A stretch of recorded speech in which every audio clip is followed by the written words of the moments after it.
नमस्कार. तर आज आपण बघणार आहोत Zoho ही जी काही भारतीय कंपनी आहे त्यांनी एक ब्राउझर लॉन्च केलाय. तर त्याचं नाव आहे Zoho ओला ब्राउझर. तर हा ब्राउझर चा नक्की थोडक्यात मी माहिती देतो Zohoबद्दल आणि त्या ब्राउझरबद्दल आणि आपण त्याचं सेटअप नक्की कसं करणार आहोत ते एकदम थोडक्यात जाणून घेऊया. तर सुरुवातीला सांगू इच्छितो की Zoho ही एक भारतीय कंपनी आहे आणि त्यांनी आधी ही काही गोष्टी लॉन्च केल्या होत्या आणि ती जवळपास एक 80 पेक्षा जास्त देशांमध्ये आपली सर्व्हिस देतात. तर आधी Zoho आणि Zoho मेल लॉन्च केला होता. Zoho CRM लॉन्च केला होता. Zoho बुक्स लॉन्च केला होता. तर आता तुम्हाला काही दिवसांपूर्वी कळालंच असेल, की Zoho मेल पण ॲक्चुअली भारतात यूज करायला गव्हर्नमेंट प्रोत्साहित करत आहे. तर पुढे जाऊन आपल्याला Zoho ब्राउझरही यूज करायला प्रोत्साहित करू शकते का? तर याचा मूळ मुद्दा हा आहे, की Zoho ही भारतीय कंपनी असल्यामुळे त्यांचे सगळे सर्व्हर जे आहेत ते भारतामध्येच आहेत. त्यामुळे जो काही डेटा जो काही आपला त्याच्यात असेल, तर तो कंप्लीटली भारतातच राहणार आहे आणि आपली डिपेंडन्सी बाहेरच्या कंपन्यांवर स्पेशली जर Google Chrome असेल किंवा Edge असेल Microsoftचं किंवा Brave नावाचं एक जे काही ब्राउझर आहे, तर त्यांच्यावरची डिपेंडन्सी कमी होणं हा मूळ उद्देश असणार आहे. तर उद्या जाऊन गव्हर्नमेंट ही आपल्याला ब्राउझर यूज करण्यासाठी प्रोत्साहित करू शकते किंवा Zohoचे काही प्रॉडक्ट्स यूज करण्यासाठी प्रोत्साहित करू शकते. ठीक आहे. तर आता आपण याचं सेटअप नक्की कसं करायचं याबद्दल थोडक्यात माहिती जाणून घेऊया आणि त्याच्यात नक्की काय स्पेशल आहे आणि काय आपल्यासाठी योग्य आहे आणि काय फायदेशीर आहे ते तुम्हाला मी थोडक्यात सांगतो. आता मग आपण या ब्राउझरवर आलोय. तिथे तुम्ही सर्च करा ओला ब्राउझर किंवा Zoho ब्राउझर सर्च केलत किंवा Zoho ओला ब्राउझर सर्च केलं तरी चालेल. तुम्हाला या पद्धतीची अशी लिंक दिसेल. तर तिथे तुम्ही क्लिक करा. लिंकवर क्लिक केल्यानंतर तुम्हाला सुरुवातीलाच एक डाउनलोड फॉर विंडोज नावाचं एक बटन दिसेल. तुमचा समजा सिस्टम तर विंडोज नसेल आणि लिनक्स असेल किंवा मॅक असेल तर तुम्ही तिथून त्यासाठी ब्राउझर डाउनलोड करू शकता किंवा त्याचं सेटअप डाउनलोड करू शकता. मी इथे डाउनलोड फॉर विंडोजवर क्लिक करणार आहे. त्यानंतर ॲक्सेप्ट अँड डाउनलोडवर क्लिक करणार आहे आणि डाउनलोड स्टार्ट झालेलं आहे. ठीक आहे. आपण डाउनलोड होईपर्यंत थोडी वाट बघूया. ओके. डाउनलोड झालेला आहे आणि जो सेटअप डाउनलोड झालेला आहे तो मी इथे डेस्कटॉपवर आणून ठेवला आहे. हा सेटअप इन्स्टॉल करण्यासाठी मला फक्त करायचा आहे राईट क्लिक किंवा डबल क्लिक केलं असतं तरी चाललं असतं. Run as administrator. जेव्हा मी रन करतो तेव्हा मला या पद्धतीचा एक बॉक्स दिसतो. त्यामध्ये ऑप्शन दिलेले आहेत एक सिस्टम नाहीतर एक युजर. तर युजर जनरली कंपनीमध्ये किंवा तुमच्या घरात एक सिस्टम 2 माणसं वापरत असतील, स्पेशली 2 युजर असतील बनवलेले तर त्यासाठी असतो. की एखादा स्पेसिफिक युजरला जर हवं असेल तर आणि सिस्टम म्हटलं तर पूर्णच आपल्या कॉम्प्युटरमध्ये होतं. जनरली आपण सिस्टमच यूज करणार आहोत. तर सिस्टमवर क्लिक केल्यानंतर इन्स्टॉलेशन कंप्लीट झाल्यानंतर तुम्हाला या पद्धतीचा बॉक्स दाखवेल की उल्ला इन्स्टॉल सक्सेसफुली. तिथे आपण डनवर क्लिक करूया. डनवर क्लिक केल्यानंतर तुम्हाला ओला नावाचं शॉर्टकट तुमच्या डेस्कटॉपवर दिसेल. तर आपल्याला काय पुढे करायचं आहे नक्की स्टेप्स काय आहेत तर त्यासाठी आपल्याला ओपन करायचं ओला ब्राउझर. त्यानंतर काही स्टेप्स आहेत ॲक्च्युअली ते इनिशियली आपल्याला सेटअप स्टेप कराव्या लागतात. त्याबद्दल मी तुम्हाला डिटेल माहिती आता देणार आहे.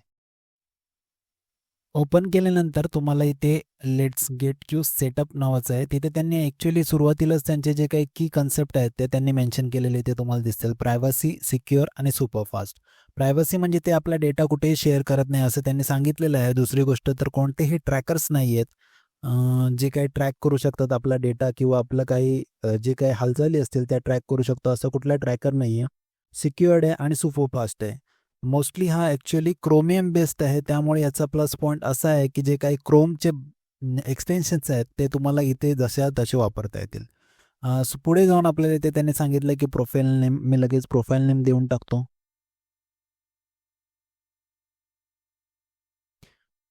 प्रोफाईल नेम दिल्यानंतर इथे तुम्हाला काही मोड्स दिसतात. तर या प्रत्येक मोडबद्दल मी एक थोडक्यात इन्फॉर्मेशन देणार आहे आणि खूप चांगले आणि फायद्याचे मोड्स आहेत ॲक्च्युअली. किड्स त्यातला माझा फेव्हरेट आहे ॲक्च्युअली. ठीक आहे. पुढे जाऊन आपण कंटिन्यू करूया डिफॉल्ट मोड पर्सनलला सेट करून.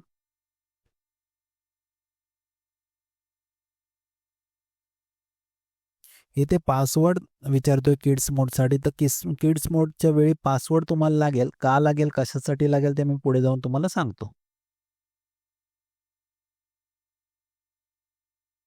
कंटिन्यू. इथे 2 टाइपचे त्यांनी प्रायव्हसी प्रोटेक्शन्स मोड सांगितलेत किंवा लेव्हल सांगितले असे आहेत. तर एक स्टँडर्ड आहे आणि एक एक्स्ट्रीम आहे. तर स्टँडर्डमध्ये मेनली ज्या काही दोघांमध्ये कॉमन आहेत त्या बघाल त्या ॲड ब्लॉकिंग. ॲड्स याच्यावर दिसणार नाही. हा प्लस पॉइंट आहे. खूप चांगला प्लस पॉइंट आहे. ट्रॅकिंग आणि ॲनालिटिक्स ब्लॉकिंग आहे. खूप छान. मॅलिशियस सॉफ्टवेअर किंवा व्हायरसेस जे आहेत ते अटॅक करू शकत नाही आहेत. फिशिंग प्रिव्हेन्शन आहे. रिसोर्स अब्यूज ब्लॉकिंग आहे आणि हे काही 4 ॲडिशनल जे काही URL ट्रॅकिंग वगैरे आहे ते एक्स्ट्रीममध्ये आहेत. आपण सध्या स्टँडर्डच सिलेक्ट करून पुढे जाऊया. दुसरी गोष्ट तर याच्यात प्लस पॉइंट असा आहे की 24 आवर्स सिक्युरिटी पॅचवाली जी सिस्टम आहे ती यांनी अवलंबलेली आहे. म्हणजे एखादा व्हायरस असेल किंवा एखादा अटॅक झाला असेल तर 24 तासामध्ये ते आपल्याला अपडेट प्रोव्हाईड करतील.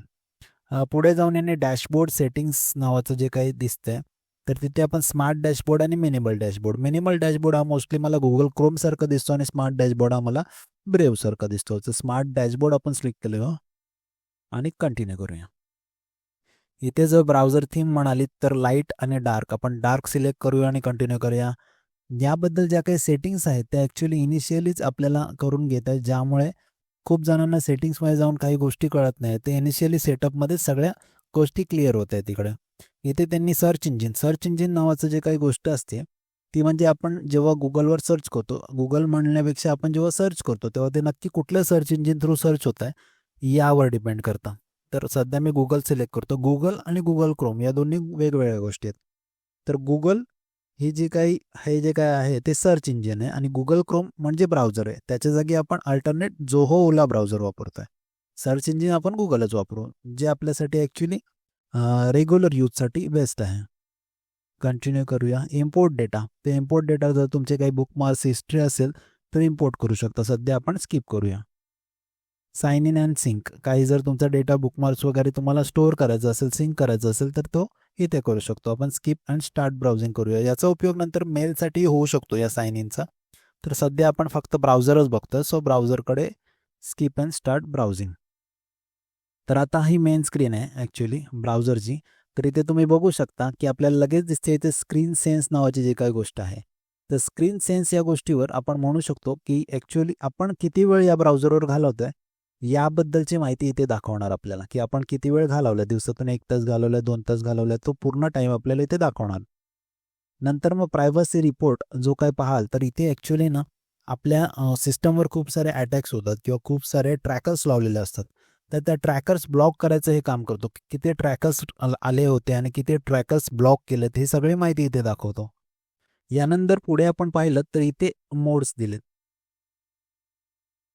आता इथे मोड्स बघू शकता. इथे किड्स मोड आहे, ओपन सीझन मोड आहे, वर्क मोड आहे, डेव्हलपर मोड आहे, इनकॉग्निटो मोड आहे. तर पहिला मोड आहे पर्सनल मोड, जो आपण ऑलरेडी सिलेक्ट केलेला आहे. तर याचा वापर वैयक्तिक वापरासाठी करायचा आहे. तर शॉपिंग असो, सोशल मीडिया असो, ईमेल असो, यासाठी सुरक्षित प्रायव्हेट ब्राउझिंग मिळते यातून. ॲड्स आणि ट्रॅकर्स ब्लॉकच होतात ऑब्व्हियसली. त्यामुळे आपला डेटा जो आहे तो प्रायव्हसी प्रोटेक्शन म्हणून राहतो. तसेच तुमची ब्राउझिंग हिस्ट्री असेल किंवा बुकमार्क्स असतील किंवा सेशन्स असतील हे सेपरेटली स्टोअर होतात. दुसरा जो मोड आपल्याला दिसतोय तो वर्क मोड आहे.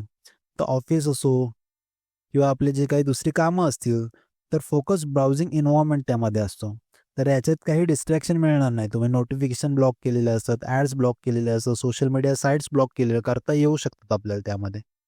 फिशिंगचं पण प्रोटेक्शन त्यामध्ये मिळते आणि आपल्याला वर्कस्पेस म्हणून सिक्युअर वर्कस्पेस नावाचं एक फीचरसुद्धा मिळतं. त्यानंतर पुढचं पाहिलं तर डेव्हलपर मोड आहे. तर वेब डेव्हलपमेंट असो किंवा टेस्टिंग असो त्यासाठी एकदम खास आहे. HTML, CSS, जावास्क्रिप्ट डिबग करता येतात. डेव्हलपर टूल्स असो किंवा परफॉर्मन्स इन्साइट्स असो आणि एक्सटेन्शन सपोर्ट उपलब्ध आहे त्यामध्ये. साईटचं स्पीड असो, लोड टाईम आणि कन्सोल लॉग सहज पाहता येतात. त्यामुळे डेव्हलपर्स मोड जो आहे तो ॲक्च्युअली खूप छान आहे डेव्हलपर्ससाठी किंवा टेस्टर्ससाठी. त्यानंतर आपण पाहतोय इथे ओपन सीझन मोड म्हणून एक आहे. हा मोड अनरिस्ट्रिक्टेड ब्राउझिंगसाठी आहे. तर प्रायव्हसी फिल्टर त्या नाव लिहिल्याप्रमाणे ओपन सीझन नाव जसं लिहिलंय त्या पद्धतीने आपण सांगू शकतो, की प्रायव्हसी फिल्टर्स कंप्लीटली डिसेबल्ड असतात. ट्रॅकर्स आणि ॲड्स पण चालू असतात. जसे Google Chromeसारखं असतं तर इन शॉर्ट Google Chrome आहे तो ओपन सीझन म्हणू शकतो इथे. नंतर त्यापुढे हा थोडासा लेस सिक्युअर आहे जसं म्हटल्याप्रमाणे. ओके. तर जो शेवटचा मोड आहे तो किड्स मोड आहे. ॲक्च्युली हा खूप स्पेशल आहे. कारण की इथे जेव्हा मी किड्स मोडवर क्लिक करतो, तेव्हा मला इथे पासवर्ड विचारतो, जो सुरुवातीला मी सेट केला होता. आपण पासवर्ड टाकूया, लॉग इन करूया. जसं मी लॉग इन करतो, तर जेव्हा आपण किड्स मोडमध्ये जातो, तेव्हा आपण पाहू शकता, की ज्या काही तुम्हाला लिंक्स दिसतात, त्या सगळ्या किड्स फ्रेंडली आहेत. आणि सेफ ब्राउझिंग एक्सपिरियन्स देतात. तर यामध्ये आपल्याला पॅरेंटल कंट्रोल्स मिळतात, टाईम लिमिट्स मिळतात, चाइल्ड लॉक फीचर मिळतो आणि एज्युकेशनल वेबसाईट्सच फक्त आपण याच्यात ट्रॅक करू शकतो. परत लर्निंगचे ॲप्स वापरू शकतो आणि बाकी गोष्टी ज्या काही अयोग्य वेबसाईट आहेत, त्या आपण यातून कंप्लीटली ब्लॉक करता येतात. जो हा मोडच त्यासाठी स्पेशली बनवलेला आहे. तसेच याचा अजून एक फायदा असा आहे आणि बेस्ट यूज असा आहे, की जर तुमच्या घरात एखादा चाइल्ड असेल, तर त्याला तुम्हाला हा ब्राउझर द्यायचा असेल वापरायला, तर तुम्ही काय करू शकता किंवा त्याला ब्राउझिंग करायचं असेल काही, तर तुम्ही काय करू शकता, तुमच्या सिस्टममध्ये एकच ब्राउझर इन्स्टॉल करा, जोहो ब्राउझर आणि किड्स मोडमध्ये लॉग इन करून द्या त्याला. त्याला फक्त एज्युकेशनल कंटेंटच यामध्ये पाहता येईल आणि जर तो दुसरा मोड ॲक्टिव्हेट करायला गेला, तर इथे जेव्हा क्लिक करेल, तेव्हा इथे इथे त्याला पासवर्ड विचारेल आणि तो पासवर्ड टाकल्याशिवाय हा मोडमधून बाहेर येऊ शकत नाही. त्यामुळे हा कंप्लीटली लॉक करू शकतो आपण किड्स मोडमध्ये टाकून त्याला आणि जेव्हा तो पासवर्ड आपण टाकू, तेव्हाच फक्त आपण त्या मोडमधून बाहेर येऊ शकतो आणि बाकी कुठलं जे काही ब्राउझिंग करायचं असेल, तर ती ब्राउझिंग आपण करू शकतो. या व्हिडिओमध्ये जर थोडाही कंटेंट तुम्हाला जर उपयोगाचा आणि महत्त्वाचा वाटला असेल, तर या व्हिडिओला लाईक करा, चॅनलला सबस्क्राईब करा. त्यामुळे मला असं कंटेंट बनवायला प्रोत्साहन मिळेल. धन्यवाद.